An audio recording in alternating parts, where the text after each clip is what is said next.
அனைவருக்கும் வணக்கம். நாம் இன்னைக்கு இந்த வீடியோ பதிவின் மூலமாக என்ன தெரிஞ்சுக்க போகிறோம் அப்படின்னா, ஆண்டுக்கு ஒரு தடவை காணாமல் போகக்கூடிய அதிசய முருகன் கோவில், அந்த கோவிலானது எங்கே இருக்குதுன்னு உங்களுக்கு தெரியுமா? அதை பற்றின முழுமையான தகவலை இந்த வீடியோ பதிவின் மூலமாக முழுவதுமாக தெரிஞ்சுக்க போகிறோம். ஸோ இந்த வீடியோ பதிவை நீங்கள் ஸ்கிப் பண்ணாமல் பாருங்கள். மேலும் இந்த வீடியோ பதிவை நீங்கள் லைக் பண்ணுங்கள், ஷேர் பண்ணுங்கள், கமெண்ட் பண்ணுங்கள், மறக்காமல் நம்மளுடைய சேனலை சப்ஸ்கிரைப் பண்ணுங்கள். கூட இருக்க பெல் பட்டனையும் மறக்காமல் கிளிக் பண்ணுங்கள். அப்போ தான் நாங்கள் போடுற ஒவ்வொரு பதிவும் நோட்டிஃபிகேஷன் மூலமாக உடனுக்குடன் உங்களை வந்து சென்றடையுங்க. இப்போது வாங்க வீடியோக்குள்ளே போகலாம். வீடியோக்குள்ளே போகிறதுக்கு முன்னாடி உங்களுக்கு முருகப்பெருமானை ரொம்ப பிடிக்கும்னா முருகனுக்கு அரோகரா வெச்சு வேல் முருகனுக்கு அரோகரா என்னும் மந்திரத்தை மறக்காமல் 3 முறை எங்களுக்கு கமெண்ட் பண்ணுங்கள். 300 ஆண்டுகளாக ஆண்டுக்கு ஒரு முறை நீரில் மூழ்கி காணாமல் போகக்கூடிய அதிசய முருகன் கோவில் எங்கே இருக்குதுன்னு பார்த்தீங்கன்னா திருநெல்வேலியில் அமைஞ்சிருக்குது. தமிழகத்தில் எண்ணிலடங்கா கோயில்களில் சொல்லி தீராத பல மர்மங்கள் இருக்க தான் செய்யுது. அவற்றில் ஒரு கோவில் தான் இந்த முருகன் கோவில். இங்கு ஆண்டுக்கு ஒரு முறை ஏற்படும் வெள்ளத்தை எதிர்த்து பல 100 ஆண்டுகளாக இந்த கோவில் எந்தவித சேதமும் இன்றி நிலைத்து நிற்பதன் அதிசயத்தை ஆராய்ச்சியாளர்களால் கூட கண்டுபிடிக்க முடியலைங்க. நெல்லை மாவட்டம் பாபநாசம் தொடங்கி தூத்துக்குடி பகுதியில் உள்ள துணைக்காயம் என்னும் இடம் வரை பயணிக்கிறது தாமிரபரணி ஆறு. இந்த ஆற்றுக்கு நடுவே கட்டப்பட்டுள்ள இந்த முருகன் கோவில் வடிவமைக்கப்பட்டுள்ளதுங்க. திருநெல்வேலியில் உள்ள குறுக்குத்துறை என்னும் பகுதியில் இந்த முருகன் அமைக்கப்பட்டதால இந்த கோவில் குறுக்குத்துறை முருகன் கோவில் என்று பக்தர்களால் அன்போடு அழைக்கப்படுதுங்க. ஆற்றுக்கு நடுவே இந்த கோவிலானது அமைந்திருப்பதால எப்பேற்பட்ட வெள்ளம் வந்தாலும் சேதங்கள் ஏற்படாத வண்ணம் தெளிவான திட்டமிடலுடன் அந்த காலத்திலேயே கட்டப்பட்டதுதான் இந்த முருகன் ஆலயம். இந்த கோவிலின் பிரதான தெய்வமான முருகன் இங்கு சுயம்புவாக தோன்றியதால் தான் அவர் தோன்றிய இடத்திலேயே இந்த கோவில் ஆற்றின் நடுவே கட்டப்பட்டதாகவும் சொல்லப்படுதுங்க. வெள்ளம் ஏற்படும் போதெல்லாம் இந்த கோவில் நீரால் மூழ்குவது வாடிக்கையான விஷயந்தாங்க. வெள்ளப்பெருக்கு சமயங்களில் சுமார் 40,000 கன அடி தண்ணீர் ஆற்றில் உருண்டோடுங்க. ஆகவே அந்த வெள்ள சமயங்களில் உற்சவர் சிலை மற்றும் உண்டியல் மற்றும் கரையில் இருக்கும் மேல் கோயிலில் கொண்டு வந்து வைக்கப்படுதுங்க. மூலவர் அத்தனை வெள்ளத்திலும் அங்கேயே தான் இருப்பாருங்க. வெள்ளம் வடிந்த பின் கோயிலை சுத்தம் செய்து பின் உற்சவர் சிலையை கொண்டு வந்து வைப்பாங்க. எப்பேற்பட்ட வெள்ளத்தையும் சமாளிக்க காரணமாக இருப்பது இந்த கோவிலின் வடிவமைப்பு தான் என்று சொல்லப்படுது. படகின் முன்பகுதி நீரை கிழித்து செல்லும் வகையில் கூர்மையாக இருக்குங்க. அதே போல இந்த கோவிலின் முன்பகுதி படகு போன்ற வடிவமைப்புடன் கூர்மையான முனையை கொண்டு வடிவமைக்கப்பட்டுள்ளதால் வெள்ளம் வருகையில் இந்த முனை பொங்கி வரும் நீரை கிழித்தபடி நிலையாக நிற்குதுங்க. எத்தகைய வெள்ளத்தையும் தாங்கும் இந்த கோவிலும் அதன் மூலவரும் ஆச்சரியத்தின் உச்சம்தான் என்று சொல்லப்படுது. நவீன பொறியாளர்கள் கூட இந்த கட்டுமானத்தை கண்டு பிரமித்து போவதாக சொல்றாங்க.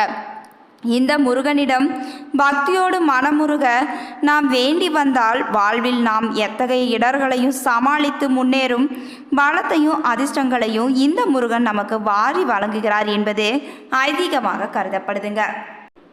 திருவுருமாமலை என்று சிறப்பிக்கப்படும் குறுக்குத்துறை சுப்பிரமணிய சுவாமி திருக்கோவில் இங்குள்ள கற்பாறைகள் தெய்வ திருவுருவங்களை செதுக்கிட ஏற்றதாக இருந்ததால் இங்கு சிற்பிகள் பாறைகளை செதுக்கி உருவம் கொடுத்தார்கள் என்பதால் திருவுருமாமலை என்ற பெயர் வழங்கப்பெற்றது.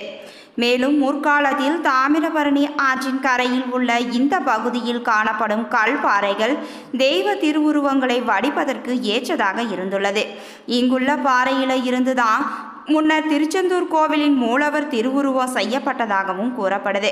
அப்படி திருச்செந்தூர் முருகனை உருவாக்கிய சிற்பி பின்னர் வள்ளி தெய்வானையுடன் கூடிய மற்றொரு முருகன் விக்கிரகம் செய்ய நினைத்து இங்கிருந்த கல்பாறை ஒன்றில் வள்ளி தெய்வானையுடன் கூடிய முருகனின் திருவுருவை செதுக்கினாருங்க. ஆனால் என்ன காரணத்தாலோ அந்த பணி முழுமை பெறாமல் முருகன் சிற்பமானது கல்பாறையில் செதுக்கப்பட்ட கோலத்திலேயே தங்கிவிட்டதுங்க. பின்னர் வந்த நாட்களில் வயது முதிர்ந்த பெண்மணி ஒருவர் தாமிரபரணி ஆற்றில் குளிப்பதற்காக இந்த வழியாக வந்தபோது கல்பாறையில் செதுக்கப்பட்டிருந்த முருகனின் சிற்பத்தை கண்டாருங்க. முருகனின் அழகிய அந்த திருவுருவை கண்டதும் அந்த அம்மையார் தூய பக்தியோடு தினமும் அங்கு வந்து அந்த முருகனின் திருவுருவத்திற்கு வழிபாடுகள் செய்து வந்தாராங்க. அவரை தொடர்ந்து ஆற்றுக்கு நீராட வந்தவர்கள் பலரும் இந்த முருகனை வழிபடத் தொடங்கிட நாளுக்கு நாள் பக்தர்கள் கூட்டம் நிரம்பி வழிந்திட சிறிது சிறிதாக திருப்பணிகள் மேற்கொள்ளப்பட்டு அந்த பாறையை ஒட்டி சிறிய கோவில் கட்டப்பட்டதுங்க. பின்னர் இந்த திருக்கோவில் திருவாவடுதுறை ஆதீனத்தின் கட்டுப்பாட்டில் எடுத்துக்கொள்ளப்பட்டு பல்வேறு திருப்பணிகள் மேற்கொள்ளப்பட்டு கும்பாபிஷேகமும் செய்விக்கப்பட்டதுங்க. திருச்செந்தூர் முருகன் விக்கிரகத்தை போன்றே சிற்பியால் பாறையில் வடிவமைக்கப்பட்ட திருமேனி இங்குள்ள மேலக்கோவிலில் மூலவராக பிரதிஷ்டை செய்யப்பட்டுள்ளதுங்க. அதனால் திருச்செந்தூர் முருகனின் சாநித்தியம் பெற்றவர் இத்தல சுப்பிரமணியர் என்றும் கூறப்படுதுங்க.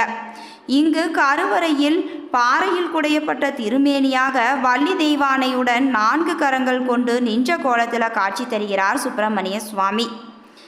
இங்கு கருவறையில் வலது மேல் கரத்தில் வஜ்ராயுதம் தாங்கியும் வலது கீழ்கரத்தில் மலர் ஏந்தியும் இடது மேல் கரத்தில் ஜபமாலை கொண்டும் இடது கீழ்கரத்தை தொடையில் வைத்த நிலையிலும் நின்ற கோலத்தில் காட்சியளிக்கிறார் சுப்பிரமணிய சுவாமி. மேலும் தாமிரபரணி ஆற்றின் வடகரையில் கிழக்கு நோக்கி அமைய பெற்றுள்ள இந்த கோவிலின் முகப்புல சிறிய அளவிலான 3 நிலை ராஜகோபுரம் உள்ளதுங்க. இந்த ராஜகோபுர வாயில் வழியாக உள்ளே நுழைந்தால் மணிமண்டபம், கொடிமரம், பலிபீடம், மயில் வாகனம் ஆகியன இருக்குது. இதனை தாண்டி உள்ளே நுழைந்தால் மூலவர் சன்னதிக்கு தெற்கே விநாயகரும் வடக்கே சுப்பிரமணியரும் காட்சி தராங்க. அவர்களை வணங்கி உள்ளே சென்றால் மகாமண்டபம், மகாமண்டபத்தை அடுத்து அர்த்த மண்டபம் மற்றும் குடைவரை கருவறை இருக்குதுங்க. கருவறையின் இருபுறமும் துவாரபாலகர்கள் இருக்க உள்ளே பாறையில் குடையப்பட்ட திருமேனியாக சுப்பிரமணியர் காட்சி தராருங்க. கருவறைக்கு முன்புற மண்டபத்தில் வடக்கே நெல்லையப்பர், காந்திமதி அம்மை, நடராசர், விநாயகர் ஆகியோரும் காட்சி தராங்க. மகா மண்டபத்தின் வடக்கே தெற்கு நோக்கிய தனி சன்னதியில் வள்ளி தெய்வானை உடனுரை ஆறுமுக பெருமான் காட்சி தராரு. கருவறை பாறையை சுற்றி பிரகாரத்தில் பரிவார மூர்த்திகளாக தட்சிணாமூர்த்தி, கன்னி விநாயகர், சுப்பிரமணியர், சனீஸ்வரர், பஞ்சலிங்கங்கள், சண்டிகேஸ்வரர் ஆகியோரும் முன்னே தெற்கு நோக்கிய சன்னதியில் பைரவரும் காட்சி தராருங்க. மேலும் மேல கோவிலுடைய சிறப்புகளை பார்க்கலாங்க. இந்த கோவில் தாமிரபரணியின் ஆற்றின் நடுவே அமைய பெற்றுள்ளதால் மழை காலங்களில் வெள்ளம் ஏற்படும் போது குறுக்குத்துறை கோவில் முழுவதும் தண்ணீரில் மூழ்கிவிடும். இதற்காக இந்த கோவிலின் மேற்கே சுமார் 1 கிலோமீட்டர் தொலைவில் ஊருக்குள் ஒரு தனி கோவிலும் கட்டப்பட்டிருக்குதுங்க. இதுவே மேல கோவில் என்று அழைக்கப்படுது. இந்த கோவில் முன்புறம் அலங்கார மண்டபம் காட்சியளிக்குது. அதனை தாண்டி உள்ளே சென்றால் இங்கும் கருவறையில் சுப்பிரமணியர் நின்ற கோலத்தில் செந்தூர் முருகனை போன்றே காட்சி தராருங்க. மழை காலங்களில் தாமிரபரணியில் வெள்ளம் ஏற்பட்டு விட்டால் கீழ கோவிலில் இருக்கும் உற்சவர் சுப்பிரமணியர் மற்றும் ஆறுமுக பெருமானை இந்த மேல கோவிலுக்கு எழுந்தருள செய்து நித்திய பூஜைகளும் நடைபெறுங்க. இங்குள்ள திருக்கோவில் தாமிரபரணி ஆற்றின் நடுவே அமைய பெற்றுள்ளது. பல வருடங்களாக ஆற்றின் வெள்ளத்தை தாக்கு பிடித்து எந்தவித பாதிப்புகளும் இன்றி கம்பீரமாக காட்சி தருதுங்க இந்த கோவில்.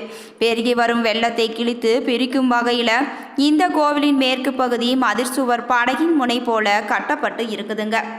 மேலும் இதனால் வெள்ளம் வந்து மோதும் போது இந்த கூர்மையான சுவரில் பட்டு சிதறி ஓடிவிடும் என்பதால் கோவிலுக்கு எந்த பாதிப்பும் ஏற்படுவதில்லைங்க. இங்குள்ள முருகப்பெருமான் திருச்செந்தூர் சுப்பிரமணிய சுவாமி போலவே கையில் மலர் ஏந்தி சிவபூஜை செய்யும் கோலத்தில் காட்சியளிப்பது மிகவும் சிறப்பான ஒன்றுங்க. இங்குள்ள சுப்பிரமணியர் திருச்செந்தூர் முருகனுக்கும் முதல்வர் என்பதால் திருச்செந்தூருக்கு நேர்ந்து கொண்ட நேர்த்திக்கடன்களை இங்கு செலுத்தி வழிபடலாம் எனவும் கூறப்படுதுங்க. மேலும் இங்கு திருச்செந்தூர் முருகப்பெருமானுக்கு நடைபெறுவதை போன்றே வருடத்திற்கு 2 திருவிழாக்களும் நடைபெறுதுங்க. திருச்செந்தூரில் ஆவணி மற்றும் மாசி மாதம் 2 முறை திருவிழா என்றால் இங்கு சித்திரை மற்றும் ஆவணி மாதம் 2 முறை திருவிழாவும் நடைபெறும். இங்கு நடைபெறும் ஆவணி மற்றும் சித்திரை திருவிழாவின் 7ஆம் நாளன்று இத்தல ஆறுமுக பெருமான் தங்கச் சப்பரத்தில் சிவப்பு சாத்தி கோலம் பூண்டு நெல்லை மாநகருக்கு எழுந்தருளுவாருங்க. அப்போது திருப்பணி முக்கில் வைத்து ஆறுமுக பெருமானுக்கு வைர கிரீடமும் வேலும் சாத்தப்படும். பின்னர் திருநெல்வேலி நெல்லையப்பர் கோவில் தேர் வீதிகளில் உலா வந்து மறுநாள் காலை வெள்ளி சப்பரத்தில் வெள்ளை சாத்தியாகி மாலை பச்சை கடைசல் சப்பரத்தில் பச்சை சாத்தியாகி தேர் வீதிகளில் உலா வந்து குறுக்குத்துறை சேர்வாருங்க. இதுவரைக்கும் குறுக்குத்துறை முருகன் கோவில் பற்றிய பல சுவாரஸ்யமான தகவல்களை இந்த பதிவின் மூலமாக முழுவதுமாக தெரிஞ்சுக்கிட்டோம். இந்த பதிவானது கண்டிப்பாக உங்களுக்கு நல்ல பயனுள்ள தகவலாக இருந்திருக்கும் நம்புறேன். இது போன்ற பதிவுகளை நீங்கள் உடனுக்குடன் தெரிஞ்சுக்கணும்னா மறக்காமல் எங்களுடைய சேனலை சப்ஸ்கிரைப் பண்ணுங்கள். கூட இருக்க பெல் பட்டனையும் மறக்காமல் கிளிக் பண்ணுங்கள். அப்போ தான் நாங்கள் போடுற ஒவ்வொரு பதிவும் நோட்டிஃபிகேஷன் மூலமாக உடனுக்குடன் உங்களை வந்து சென்றடையுங்க. நன்றி நண்பர்களே.